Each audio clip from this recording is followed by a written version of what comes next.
Hi friends, welcome to AVR calling channel. ఈరోజు వీడియోలో బనశంకరి అమ్మవారి టెంపుల్ అలానే కార్య వీరాంజనేయ స్వామి టెంపుల్ గురించి అయితే తెలుసుకుందామండి. ఇక్కడైతే మేము నెల్లూరు గేట్ నుంచి అయితే స్టార్ట్ చేసాము. సో ఇప్పుడు బనశంకరి బస్ స్టాండ్లో అయితే ఉన్నామండి. ఇక్కడ నుంచి ముందుకైతే నడుచుకొని వెళ్ళాలి. సో ఇదైతే ఆషాఢ అమావాస్య లాగండి. ఆషాఢం రోజు అయితే వీడియో అయితే తీసుకున్నాను. ఇక్కడైతే చూసారు కదా, ఉప్పు అయితే రాసుల్లాగా పోసి పెట్టారండి. ఇదొక ఎంట్రన్స్. ఇక్కడైతే 2 ఎంట్రన్స్లు అయితే ఉన్నాయండి. సో స్టార్టింగ్ వచ్చే వాళ్ళు ఇక్కడ నుంచి కూడా లోపలికి రావచ్చు. సో చూసారు కదా, ధ్వజస్తంభం ముందర ఎక్కువగా ఉప్పు పోసి ఎప్పుడు కూడా రాసి అయితే పెట్టింటారండి. మనం తెచ్చుకున్న నిమ్మ పండ్లని ఎక్కడ పడితే అక్కడ వేస్ట్ చేయకుండా సపరేట్గా ఒక క్యాన్ ఉంటుంది, అందులోకి జ్యూస్ అయితే తీసి వేసేయాలండి. చూసారు కదా, అంతా నీట్గా దీపాలు వెలిగించేకైతే రెడీ చేసుకుంటున్నాము. సో ఇక్కడ జ్యూస్ అంతా సపరేట్ చేసుకొని పెట్టుకోవాలి. సపరేట్ చేసుకొని పెట్టుకున్నాక మనమైతే నిమ్మకాయ ఉంటుంది కదా, దాన్ని అయితే రివర్స్లో చేసి దీపం అయితే పెట్టుకోవాలండి. ఆవు నెయ్యి అయితే ఇంటి నుంచి తెచ్చుకోవచ్చు, లేదంటే మనకు టెంపుల్ ముందర అయితే దొరుకుతుందండి. ఇక్కడ ఫ్లవర్స్ని సపరేట్ చేసి అయితే వేసుకోవాలి.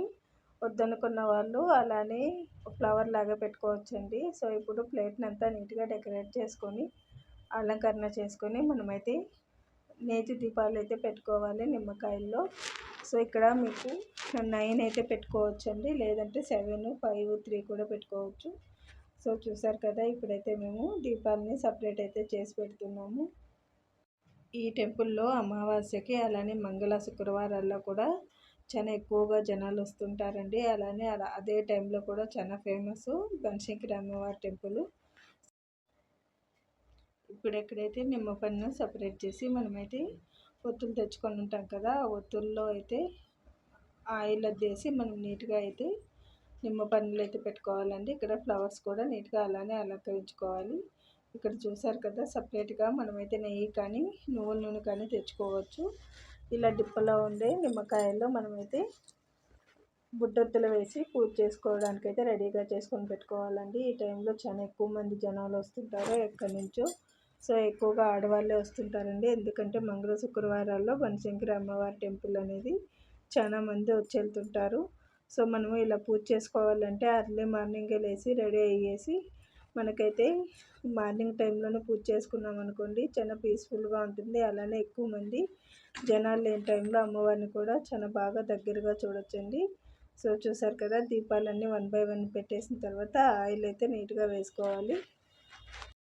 ఇప్పుడైతే ఆయిల్ అంతా వేసుకున్న తర్వాత మనమైతే వెంటనే దీపం అయితే అంటించకూడదండి. కొంచెం ముందరకు వచ్చి దేవుని దర్శనం చేసుకున్న తర్వాతే మనమైతే దీపము అమ్మవారి ముందరికి వెళ్తామనగా ఆ టైంలో వెలిగించమంటారు. అప్పుడైతే మనం దీపాన్ని వెలిగించుకోవాలండి. సో చూసారు కదా, ఇక్కడైతే మేము అమ్మవారి టెంపుల్లోకి లోపలికి వెళ్ళిన తర్వాతనే మేమైతే దీపాలు అయితే వెలిగించుకున్నామండి. ఇక్కడ అమ్మవారికి మనమే హారతిలాగా ఇచ్చుకోవచ్చు. సో చూసారు కదా, లోపలైతే అమ్మవారికి అయితే పూజ జరుగుతుందండి. సో ఎక్కువ మంది వచ్చినప్పుడు అయితే చాలా జాగ్రత్తగా ఉండండి, ఎందుకంటే మనకైతే దీపాలు పెడతాం కాబట్టి శారీలతోనూ అలానే చిన్నపిల్లలతో. సో దగ్గరగా చూసారు కదా, బనశంకరి అమ్మవారి టెంపుల్ చాలా బాగుంటుందండి. లోపల అమ్మవారు కూడా అంతే చాలా బాగుంటారు. మేము వెళ్ళినప్పుడు అయితే అభిషేకం అయితే జరుగుతుందండి. సో అక్కడైతే అమ్మవారి టెంపుల్ పూజించుకున్న తర్వాత నెక్స్ట్ ముందరకైతే ఆంజనేయ స్వామి అలానే బనశంకరి అమ్మవారి వాళ్ళ చెల్లెలు కూడా ఉంటుందండి. అక్కడ కూడా అంతే నీట్గా 2 చోట్ల పూజ చేయించుకుని అయితే రావాలి. సో చూసారు కదా, పూజ అంతా అయిన తర్వాత నిమ్మ పళ్ళని అయితే సపరేట్గా తీసేసి ఇలా వెలుగుతున్న నిమ్మ పళ్ళలో అన్నీ వేసేయాలండి. ఎలా పడితే అలా ఆయిల్ అయితే వేయకండి. సో చూసారు కదా ఓవర్వ్యూ ఎలా ఉందనేది. సో ఫైనల్గా బనశంకరి అమ్మవారి దర్శనం అయిన తర్వాత నెక్స్ట్ అయితే మేము కార్య వీరాంజనేయ స్వామి టెంపుల్కి అయితే వెళ్ళామండి. ఇదైతే బనశంకరి నుంచి కొంచెం దగ్గరలోనే ఉంటుంది. బస్సెస్ కూడా ఫెసిలిటీస్ ఉన్నాయండి. సో ఒక్క నెంబర్ బస్ అయితే వెళ్ళదు, 307 CA అయితే వెళ్ళదండి. సో అక్కడైతే రాసి ఉంటుంది. టెంపుల్ పార్కింగ్ కూడా సపరేట్గా ఉందండి. ఈ ఆంజనేయ స్వామి టెంపుల్ అయితే చాలా ఫేమస్ అండి. ఇక్కడైతే మనకు ఒక దీక్షలాగా 16 days అయితే చేసుకోవచ్చు. తీరని కోరికలు ఏమన్నా ఉన్నా కూడా మనమైతే ఇక్కడ మొక్కుబడి చేసుకోవచ్చండి. 16 daysలో ఒక దీక్ష అయితే ఉంటుంది. ఇక్కడికి మనము ఎంట్రన్స్లో లోపలికి వెళ్ళినప్పుడు మనకైతే పీచుతో తీయని కొబ్బరికాయ ఉంటుందండి, అదైతే తీసుకోవాలి. స్టార్టింగ్ అయితే ఆంజనేయ స్వామి అయితే చాలా బాగున్నాడండి. లోపల టెంపుల్ కూడా అంతే బాగుంది. సో ఇక్కడ నుంచి మనమైతే ముందుకెళ్ళాలి.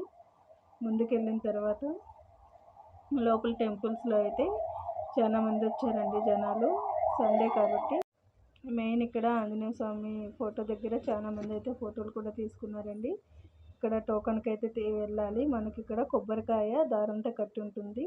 సో ఆ కొబ్బరికాయని అయితే మనం తీసుకోవాలి. ఒక్కొక్క కొబ్బరికాయ 150 అయితే ఛార్జ్ చేస్తారండి. సో నేను చెప్పాను కదా 16 days దీక్ష అనేది ఉంటుందని. ఆ కొబ్బరికాయ అయితే మనకు టోకన్ అయితే అతికిచ్చిస్తారండి. అదే కొబ్బరికాయని పట్టుకొని మనము 3 చుట్లు అయితే చుట్టాలి దేవుని చుట్టూ. సో తిరిగిన తర్వాత పూజలు అయితే కూర్చోవాలండి. అక్కడ కూర్చున్న తర్వాత మనకు ఒక టోకన్ ఇస్తారు. ఆ టోకన్ వెనకాలైతే ఆంజనేయ స్వామికి సంబంధించిన మంత్రం అయితే ఉంటుందండి. ఆ మంత్రాన్ని మనం డైలీ 108 times అయితే ప్రాక్టీస్ అంటే పఠించాలి ఇంట్లో. సో అలా పఠించడం వల్ల మనకైతే తీరని కోరికలు, అలానే మనకు ఎలాంటి కోరికలు ఉన్నా, అలానే ఆరోగ్యాలు బాగలేకనున్నా కూడా ఇంట్లో మనం ఏం మొక్కుబడి చేసుకున్నా కూడా తీరిపోతుందండి. సో చూసారు కదా, ఒక నెంబర్ అయితే రాసి ఉంటుంది. అది తీసుకొని మనమైతే ప్రదక్షిణ చేసిన తర్వాత టెంకాయని అయితే కట్టేయాలండి. సో మళ్ళీ నెక్స్ట్ 16 days తర్వాత మనకైతే దీక్ష అంతా అయిన తర్వాత ఆ టెంకాయని పగలు కొట్టి మనమైతే ప్రసాదంగా చేసి అందరికీ పంచుకోవచ్చండి. ఇక్కడ మనము పూజలో కూర్చున్న తర్వాత పూజ అంతా అయిన తర్వాత లాస్ట్లో అయితే మనకు ఒక 16 rounds అయితే వేయమంటారు. సో 16 సార్లు అయితే మనం రౌండ్ అయితే తిరుక్కొని రావాలండి. చూసారు కదా, అందరూ ప్రదక్షిణ అయితే చేస్తున్నారు. సో ఇక్కడ వాళ్ళు ఇచ్చిన మంత్రాన్ని అయితే మనము ఇంట్లో అయితే 108 times అయితే డైలీ ప్రాక్టీస్ చేయడం వల్ల చాలా పీస్ఫుల్గా ఉంటుంది. అలానే తొందరగా కోరికలు కూడా తీరుతాయండి. చూసారు కదా ఎంతమంది టెంకాయలు అనేది కట్టారో. ఇదైతే చాలా ఫేమస్ టెంపుల్ అండి. ఇది కూడా ఇదే టెంపుల్ మైసూర్ దగ్గరలో కూడా ఉంది, అంటే మైసూర్లో కూడా ఉందండి. ఇలానే అక్కడ కూడా పూజ చేస్తారు. సో అందరూ ప్రదక్షిణ అంతా చేసుకున్న తర్వాత దేవునికి మొక్కుబడి చేసుకొని అయితే వస్తారండి. సో చూసారు కదా వీరాంజనేయ స్వామి టెంపుల్. మీరు కూడా వెళ్ళినప్పుడు సో ఇదే ప్రాసెస్లో మీకు ఏమైనా కోరికలు ఉంటే దేవునికి మొక్కుబడి చేసుకొని రావచ్చండి. ఇదే టెంపుల్లో మనకైతే ఆంజనేయ స్వామి విగ్రహాలు, అలానే ఫొటోస్ కూడా చాలా బాగున్నాయి. ఇక్కడైతే ఫోటోలు తీసుకోవడానికి కూడా లొకేషన్ అనేది అయితే చాలా బాగుందండి. చూసారు కదా ఆంజనేయ స్వామి అనేది ఏమేమి చేశాడు, అలానే తన జీవిత చరిత్ర ఎలా ఉంది చిన్నప్పటి నుంచి అనేది ఇక్కడ మనకైతే ఫొటోస్ రూపంలో అయితే ఉంటుందండి. చుట్టూరా అంతా ఫొటోస్ ఉంటాయి ఎక్కువగా. లొకేషన్ కూడా చాలా బాగుంటుందండి. రాముని సీతతో ఉన్న ఆంజనేయ స్వామి కూడా ఫొటోస్ కూడా ఉన్నాయి. సో ఇదైతే టెంపుల్ అవుట్ సైడ్కి వచ్చేటప్పుడు అండి.